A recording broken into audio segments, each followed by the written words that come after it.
of Rio. Pantas, Luna dan Tante Maria sangat dendam terhadap Mimi. Mimi sudah sangat keterlaluan.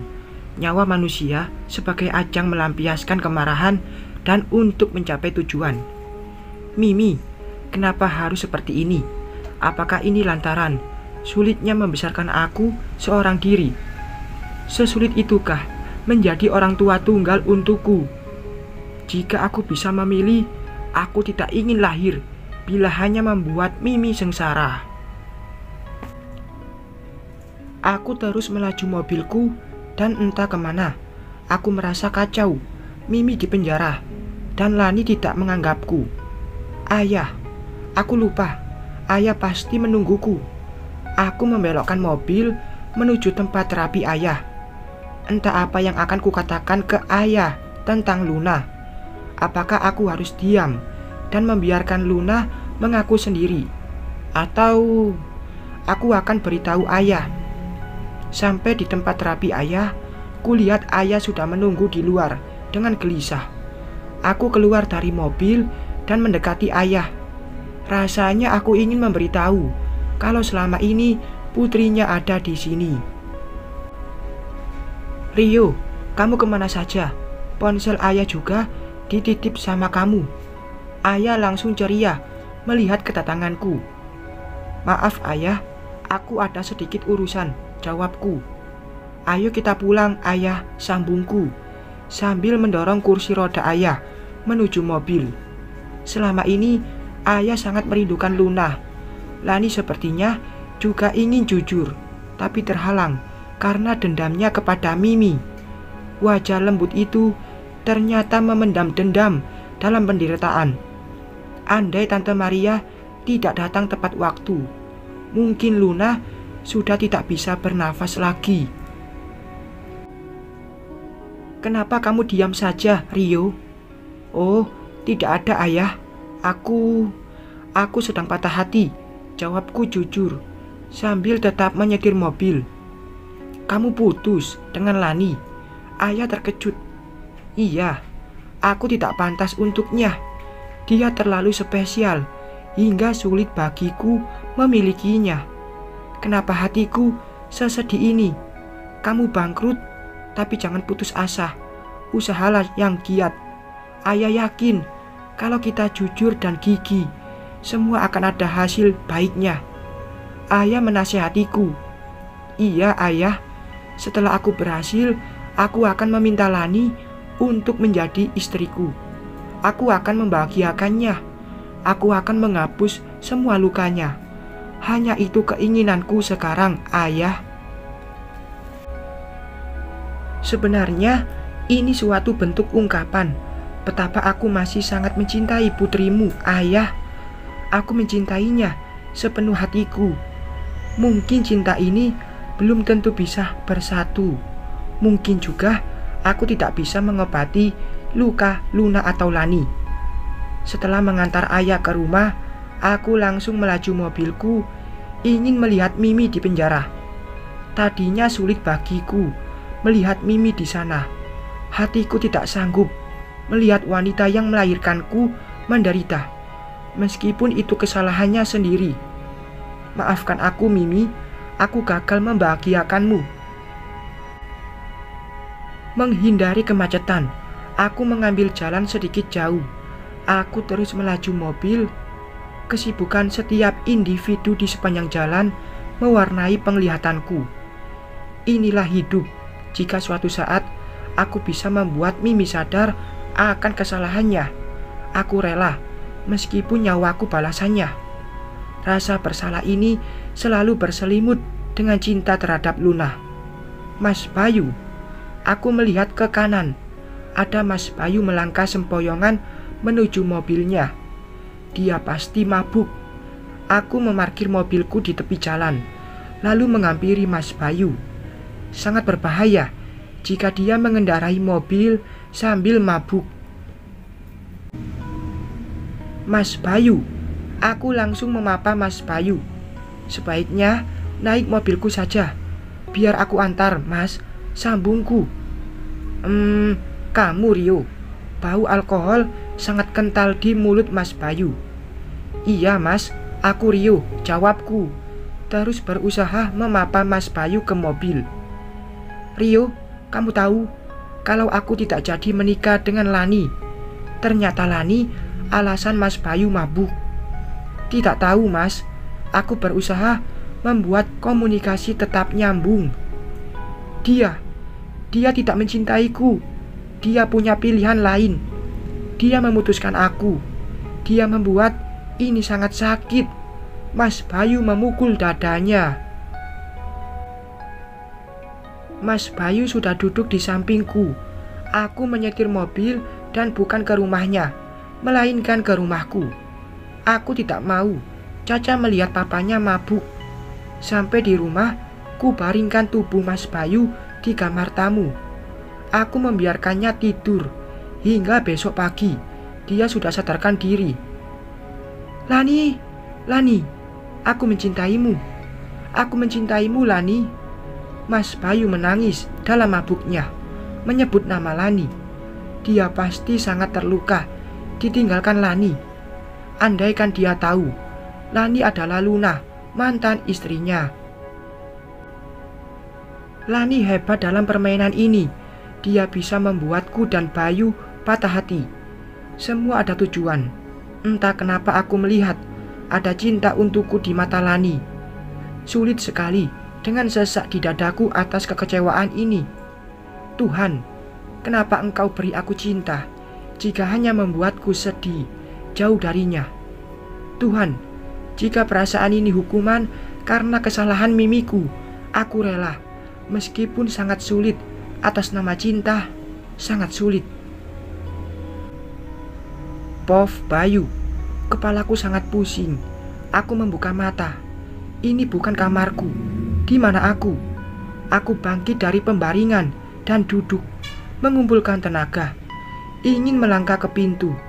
Sudah jam 9 pagi, ucapku, melihat jam dinding di kamar ini. Bukannya aku di bar. Kenapa aku sampai di kamar ini? Kepalaku pusing. Sudah bangun, Mas Bayu? Rio muncul dari pintu. Rio, mataku menyipit melihat Rio. Rio melangkah mendekat dan meletakkan segelas teh hangat di nakas. Minumlah mas, ucap Rio, lalu duduk di sofa. Kenapa kamu membawaku ke sini? Aku menopang kepala dengan tanganku. Kamu mabuk, mas. Aku tidak ingin Caca melihatmu mabuk, jawab Rio. Putriku pasti sedih melihatku mabuk. Oh ya, maafkan aku, Rio. Aku merasa bersalah. Maaf untuk apa, mas? Aku menatap Rio, tidak memikirkan perasaanmu waktu di depan toko boneka. Dan akhirnya, aku diputuskan. Kamu sangat mencintai Lani, mas. Aku menganggukkan kepala. Sebesar apa cintamu padanya? Entahlah, yang jelas aku sangat sedih dan kecewa. Dia memutuskan aku dan juga meneteskan air mata untuknya. Ucap Rio membuatku malu. Aku tersenyum kecewa. Bodoh ya, ucapku, menelan kepahitan. Kita sama-sama bodoh, mas. Aku juga merasakan hal yang sama. Tapi kamu beruntung dari aku, mas. Kamu punya anak dari wanita yang kamu cintai, sambung Rio yang membuatku sangat terkejut. Apa maksudmu? Kita sedang membahas Lani, bukan Luna. Mas, kamu pernah berumah tangga dengannya, tapi kamu tidak mengenalnya. Aku tidak pernah kenalan dengan Luna dulunya, tapi aku mengenalnya, meskipun menjadi Lani. Apa maksud perkataan Rio? Aku sangat tidak mengerti. Sepertinya dia menyamakan Luna dan Lani. Aku tidak mengerti maksudmu. Aku bingung dengan ucapan Rio yang tidak nyambung denganku. Lani dan Luna masih orang yang sama, mas. Aku terkejut mendengar ucapan Rio. Lani adalah Luna. Apa aku tidak salah dengar? Meskipun suara dan sorotan matanya sama, Lani bukan Luna. Wajahnya saja berbeda. Ada apa dengan Rio? Apakah dia juga sudah mulai gila ditinggal Lani? Aku semakin bingung. Sebaiknya aku pulang. Lama-lama bisa gila aku bicara denganmu. Aku bangkit dari duduk. Mas Bayu, aku tidak gila dan aku juga tidak mabuk. Kamu bilang Lani dan Luna orang yang sama. Kamu pernah lihat foto Luna? Mas, mimiku sekarang di penjara. Tante Maria sebenarnya bernama Rian. Lani atau Luna dan Tante Maria punya dendam terhadap mimiku. Aku dijadikan jembatan membalaskan dendam mereka. Rio menceritakan kenapa Tante Donna di penjara. Dia juga memberitahu tentang ayah Luna yang diselamatkan dari jalanan karena dibuang ibunya. Yang lebih membuatku terkejut, Mila dan Tante Donna melakukan kejahatan terhadap Luna atau niat. Mereka juga memfitnah Luna kawin lari dengan mantan pacarnya. Aku masih ingat pagi itu, Caca masih dalam bedungan dan Tante Donna datang ke rumahku. Saat itu aku juga panik karena mamaku tiba-tiba lumpuh. Aku terhasut Mila sehingga tidak menjalankan logikaku. Aku terlalu percaya kepada Mila dan Tante Donna. Semua ini peran dari Tante Maria. Dia merubah wajah Luna hingga aku tidak mengenalinya. Mereka punya dendam yang sama terhadap Tante Donna. Tante Donna dan Mila pantas masuk penjara. Aku berharap mereka menghabiskan sisa hidup mereka di sana. Pantas dia ingin dekat denganku. Semua demi Caca. Aku teringat bagaimana sikap Lani terhadap Caca. Dia juga berhasil membuatku patah hati. Ternyata dia datang membuatku merasakan bagaimana rasanya dikhianati. Aku tertawa kecil. Apakah aku harus bahagia atau sedih? Aku masih punya kesempatan merangkul Lani atau Luna. Ada Caca di antara kami. Aku yakin dia pasti luluh. Akan ku kejar lagi wanita yang memberiku seorang putri cantik. Pantas saja Lani tahu tentang aku membeli Luna ke Tante Donna dulunya. Semua itu karena dialah yang mengalaminya. Prof. Rio, aku tahu Mas Bayu masih menyimpan harapan terhadap Luna. Wajah kecewa menjadi sedikit ceria setelah mendengar ceritaku. Mereka pernah berumah tangga dan ada Caca pengikat mereka. Sedangkan aku hanya anak dari wanita yang dibenci Luna. Bahkan tujuannya mendekatiku hanya untuk membalas mimiku. Aku pulang dulu. Terima kasih telah membawaku menginap ke sini, Rio. Mas Bayu langsung melangkah ke pintu. Biar aku antar, Mas. Mobilmu masih di depan bar. Aku tidak merepotkanmu, kan? Mas Bayu berdiri di ambang pintu kamar. Tidak, Mas. Aku tidak ada kegiatan yang menuntut waktu, jawabku. Aku mengantarkan Mas Bayu ke lokasi mobilnya diparkir. Dalam perjalanan, dia tersenyum sambil memandang foto Caca di layar ponselnya. Aku tahu, dia pasti membayangkan hidup bahagia bersama Luna dan Caca, putri mereka. Entah kenapa, rasa cemburuku muncul, meskipun aku tahu itu belum terjadi. Mas, aku boleh nanya? Entah kenapa, rasa ingin tahuku muncul. Apa? Mas Bayu melirikku sesaat. Waktu Luna menjadi istrimu dulu, tidak pernahkah ada sedikit rasamu untuknya? Aku tetap menatap ke depan, menyetir mobil. Kenapa kamu menanyakan itu? Tanya balik Mas Bayu. Aku hanya heran saja. Wanita seperti Luna bisa kamu khianati. Jika aku jadi kamu, Mas, mungkin aku tidak akan pernah melepaskannya atau membaginya dengan wanita lain. Mas Bayu terdiam. Aku tahu perkataanku menusuk jantung. Sangat terlihat penyesalan di matanya. Aku tidak tahu apakah Luna masih bisa menerimanya. Mungkin saja jika demi putri mereka. Aku berharap Luna hidup bahagia bersama siapapun dia menjalankan hidup hingga akhir hayat, meskipun itu bukan aku.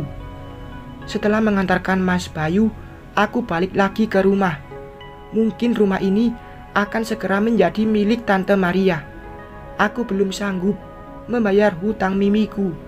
Mungkin ini akan lebih baik agar aku sadar semua yang ku peroleh tidak lepas dari air mata orang-orang yang diperlakukan jahat oleh Mimi. Sampai di depan rumah, kulihat beberapa polisi berdiri di teras rumah. Perasaanku tidak enak karena Mimi baru saja dipenjara. Aku memarkir mobil dan keluar menghampiri Pak Polisi. "Ada apa, Pak?" tanyaku setelah mendekat. "Kami mau periksa rumah ini. Apakah ada orang di dalam?" tanya polisi menunjuk ke pintu. "Tidak ada. Aku penghuni satu-satunya rumah ini." "Siapa yang Bapak cari?" "Ibu Dona, tahanan baru." "Ini rumahnya bukan?" Iya, ini rumah Mimiku," jawabku gugup karena shock. Sekarang Ibu Dona masuk DPO kami. Dia pura-pura gila dan berhasil kabur. "Tidak mungkin, Mimiku tidak akan bisa lolos, Pak." Polisi menceritakan kalau Mimiku pura-pura gila hingga akan diperiksa ke rumah sakit jiwa tahanan. Dalam perjalanan, dia terus menjerit-jerit dan menangis seperti orang gila. Bahkan baru masuk sel sudah membuat keributan, melukai salah satu tahanan. Mimi berhasil kabur karena saat melangkah setelah turun dari mobil menuju ke dalam rumah sakit, Mimi berhasil merebut pistol polisi di sampingnya. Meskipun tangan diborgol di depan, pistol itu terselip di pinggang polisi yang mengawalnya. Mimi juga menyandra seorang anak kecil agar bisa lari. Dia juga menembak kaki salah satu pengunjung rumah sakit sebagai bentuk ancaman agar tidak ada yang mengejarnya. Dalam keadaan tangan masih diborgol, Mimi berhasil kabur dan membawa pistol. Polisi terpaksa membiarkannya karena situasi ramai dan takut semakin banyak orang tertembak ulah dari Mimiku. Rasanya aku tidak percaya Mimiku melakukan itu. Selama ini, wanita yang melahirkanku adalah wanita yang sangat hebat di mataku. Entah kenapa, aku kepikiran Luna dan Tante Maria. Apakah Mimi ingin membalas mereka? "Silahkan masuk, Pak." Aku membuka pintu dan mempersilahkan polisi memeriksa rumahku, mencari Mimi. Setelah polisi memeriksa rumahku dan tidak menemukan Mimi, aku melaju mobil ke rumah Mas Bayu. Aku ingin mengabarkan kalau Mimiku buronan. Aku takut Luna jadi sasaran. Bayu pasti membantuku melindungi Luna. Tidak lupa, aku mengirim pesan ke Tante Maria memberitahukan tentang Mimiku. Aku tidak ingin Mimiku semakin melukai orang lain. Bersambung.